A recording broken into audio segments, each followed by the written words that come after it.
आज की पहली और बड़ी खबर की बात करें तो दुमका व पाकुड़ डीएमओ से पूछताछ में मिला इंटरनेशनल कनेक्शन। आईएएस पूजा सिंघल मामले में ईडी की जांच में न सिर्फ झारखंड और देश बल्कि अंतर्राष्ट्रीय कनेक्शन भी सामने आ रहा है। इसकी वजह है पाकुड़ के ब्लैक स्टोन चिप्स, जिसकी डिमांड देश के साथ विदेशों तक में है। ईडी की पूछताछ और जाँच में ये बातें सामने आई है। जानकारी के अनुसार पाकुड़ से स्टोन चिप्स साहिबगंज के रास्ते बांग्लादेश जाया करते थे और फिर बांग्लादेश से दूसरे देशों में इन ब्लैक स्टोन की सप्लाई की जाती थी। पिछले दिनों साहिबगंज में हुए पानी जहाज हादसे के बाद ये बातें जोरदार से उठी। मामले में यह बात सामने आई थी कि जहाज से अवैध पत्थर की भी ढुलाई होती है। जानकारी के अनुसार पाकुड़ के ब्लैक स्टोन चिप्स काफी हल्के होते हैं और यहाँ के स्टोन चिप्स पूरे एशिया में नंबर 1 पोजीशन पर आते हैं। इस खूबी की वजह से इसकी मांग काफी है और यहाँ खनन कारोबारियों की अच्छी पैठ है। इन इलाकों में खनन पदाधिकारी का पद मलाईदार पोस्ट की श्रेणी में है और यही वजह है पूजा सिंघल प्रकरण की जांच की आंच पाकुड़, दुमका और साहिबगंज के डीएमओ पर भी पड़ी है। जानकारी के अनुसार दुमका और पाकुड़ डीएमओ से पूछताछ में कई अहम जानकारियां ईडी को मिली है और ईडी अब इस इंटरनेशनल कनेक्शन को खंगालने में जुटा है। अगली बड़ी खबर की बात करें तो संकट में घिरे मुख्यमंत्री हेमंत सोरेन ने पीएम मोदी भाजपा पर कह दी बड़ी बात। झारखंड के मुख्यमंत्री हेमंत सोरेन ने मंगलवार को भाजपा पर पलटवार किया। खनन पट्टा मामले में सुनवाई और भाजपा द्वारा राज्य सरकार के खिलाफ आंदोलन पर उतरने संबंधी सवाल पर उन्होंने कहा कि इन लोगों ने 20 साल में इतना खा लिया है कि इन्हें अपच हो गया है। इसी को पचाने के लिए ये सड़क पर उतर रहे हैं। महंगाई के मुद्दे पर मुख्यमंत्री ने केंद्र सरकार की आलोचना की। कहा कि वर्ष 1998-99 के बाद महंगाई सबसे ज्यादा तेजी से बढ़ी है। यह इतनी तेजी से बढ़ रही है कि लोगों को भूखे मरने के लिए तैयार रहना पड़ेगा। अगली बड़ी खबर की बात करें तो राज्यपाल रमेश बैस ने कृषि संबंधी विधेयक पर जताई आपत्ति। झारखंड सरकार को दोबारा करना होगा पारित। राज्यपाल रमेश बैस ने आपत्ति के साथ झारखंड राज्य कृषि उपज और पशुधन विपणन विधेयक 2022 बिना स्वीकृति के ही सरकार को लौटा दिया है।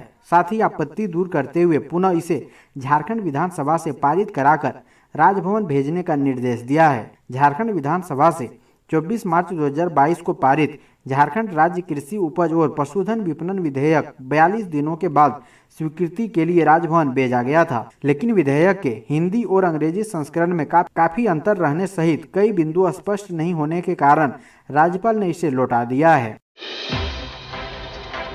अगली बड़ी खबर की बात करें तो सरयू राय को मंत्री बन्ना गुप्ता का बाउंसर। मानहानि मामले में कोर्ट में दर्ज कराया बयान।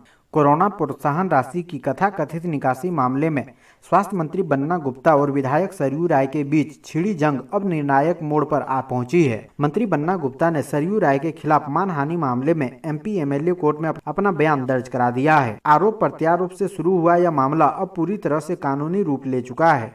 इससे पहले स्वास्थ्य विभाग की तरफ से भी सरयू राय के खिलाफ डोरंडा थाने में ऑफिशियल सीक्रेट एक्ट के तहत आईपीसी की धारा 409, 379, 411, 120B, 420 के तहत डोरंडा थाने में केस दर्ज कराया जा चुका है। अगली बड़ी खबर की बात करें तो दिल्ली फायर से डरा धनबाद नगर निगम। 15 दिन के अंदर सभी भवनों में फायर सेफ्टी उपकरण लगाने का निर्देश। बीते 13 मई को देश की राजधानी नई दिल्ली में एक बड़े भवन में आग लगने की वजह से लगभग 27 लोगों की जलकर मौत हो गई थी। कई अन्य शहरों में भी इस तरह की घटनाएं घट चुकी है, जिसमें काफी जानमाल का नुकसान हुआ है। गर्मी में इस तरह की घटनाएं अधिक बढ़ जाती है। इसको लेकर अब धनबाद नगर निगम ने भी कड़ा रुख अख्तियार किया है। देश के कई शहरों में बड़ी बिल्डिंग में लग रही आग के बाद धनबाद नगर निगम ने निर्देश जारी किया है कि बीते 15 दिनों के अंदर सभी बड़े अपार्टमेंट, मल्टी स्टोर बिल्डिंग अपने यहां फायर सेफ्टी उपकरण हर हाल में लगा लें। इसके बाद नगर निगम की टीम जांच करेगी। जांच में अगर फायर सेफ्टी उपकरण नहीं मिला तो जुर्माना के साथ ही नगर पालिका एक्ट के तहत अन्य कार्रवाई भी की जाएगी।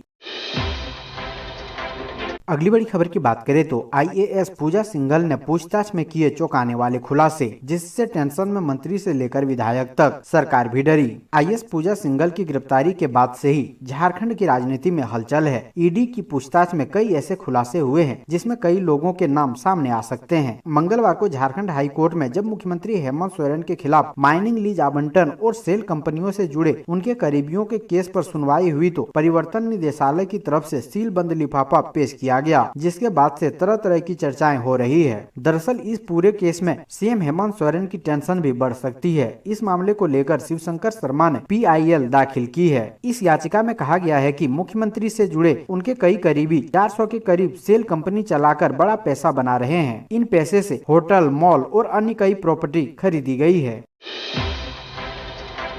अगली बड़ी खबर की बात करें तो झारखंड में 1.5 मिनट की गलती से सस्पेंड एक अफसर, बीच सड़क पर किया कांड, करतूत का वीडियो मुख्यमंत्री तक पहुंचा। झारखंड में IAS अफसर से लेकर सरकारी कर्मचारी अपने कांडों की वजह से राज्य सरकार की किरकिरी करा रहे हैं। अब राजधानी रांची से एक हैरान कर देने वाला मामला सामने आया है, जहाँ एक सरकारी अधिकारी ने नगर निगम के सफाई कर्मी को बीच सड़क पर लात और घूंसों से जमकर पिटाई की। यह मामला मुख्यमंत्री हेमंत सोरेन तक पहुँच गया है। सीएम ने तत्काल इस घटना पर कार्रवाई करते हुए अफसर को सस्पेंड कर दिया गया है। दरअसल अपने कांड की वजह से नौकरी से सस्पेंड होने वाले यह अधिकारी CO विनोद प्रजापति है, जिन्होंने नगर निगम सफाई कर्मी पिट्टू कच्छप को बुरी तरह पीटा। वजह इतनी सी थी कि सफाई कर्मी एक अपार्टमेंट के पास सड़क पर कूड़ा वाहन खड़ा करके कचरे को उठा रहा था। गाड़ी सड़क पर लगे होने के कारण अधिकारी महोदय को करीब रास्ते पर 1.5 मिनट तक रुकना पड़ा था।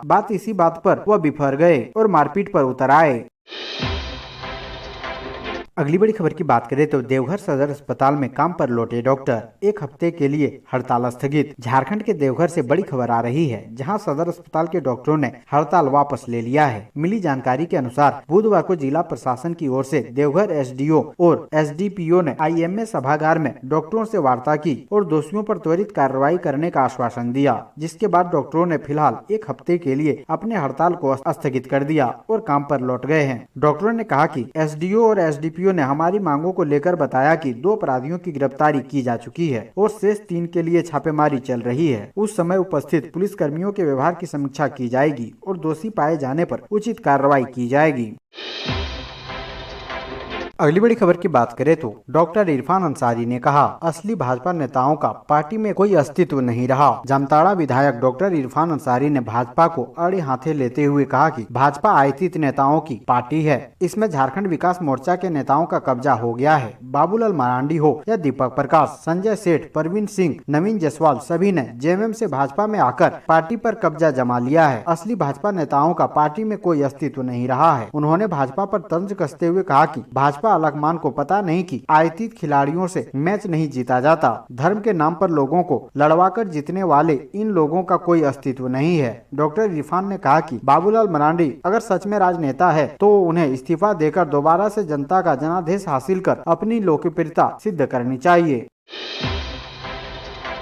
अगली बड़ी खबर की बात करें तो हजारीबाग अस्पताल में फर्जी डॉक्टर 1.5 साल तक करता रहा डॉक्टरी, गूगल सर्च से करता था इलाज। झारखंड के हजारीबाग स्थित शेख भिखारी मेडिकल कॉलेज अस्पताल में एक फर्जी डॉक्टर का मामला सामने आया है। मेडिकल कॉलेज के सुपरिटेंडेंट की शिकायत मिलने पर पुलिस ने उसे गिरफ्तार कर जेल भेज दिया है। फर्जी डॉक्टर राम बाबू प्रसाद पिछले 1.5 साल से नौकरी कर रहा था और मरीजों का बकायदा इलाज भी कर रहा था। फर्जी डॉक्टर मूल रूप से बिहार के सारण जिले के अंतर्गत मिल्की गाँव का रहने वाला है। उसने हजारीबाग स्थित सरकारी मेडिकल कॉलेज में जूनियर रेजिडेंट के रूप में नौकरी के लिए जितने भी दस्तावेज दिए थे सारे फर्जी पाए गए हैं। यहाँ तक कि उसने दस्तावेजों में अपने पिता का नाम और अपनी जाति भी गलत दर्ज कर रखी थी। मामले का खुलासा मंगलवार को तब हुआ जब मेडिकल कॉलेज प्रबंधन को इस बात की जानकारी मिली कि उसने चिकित्सक के रूप में अपने रजिस्ट्रेशन का जो नंबर दिया है उसी नंबर वाले डॉक्टर राम बाबू प्रसाद नामक दूसरा शख्स मुजफ्फरपुर स्थित मेडिकल कॉलेज में PG की पढ़ाई कर रहा है। मेडिकल काउंसिल और बिहार से इस बारे में जानकारी मांगी गई, तब इस बात की पुष्टि हो गई कि हजारीबाग के मेडिकल कॉलेज में नौकरी कर रहे व्यक्ति ने फर्जी दस्तावेज जमा किए हैं।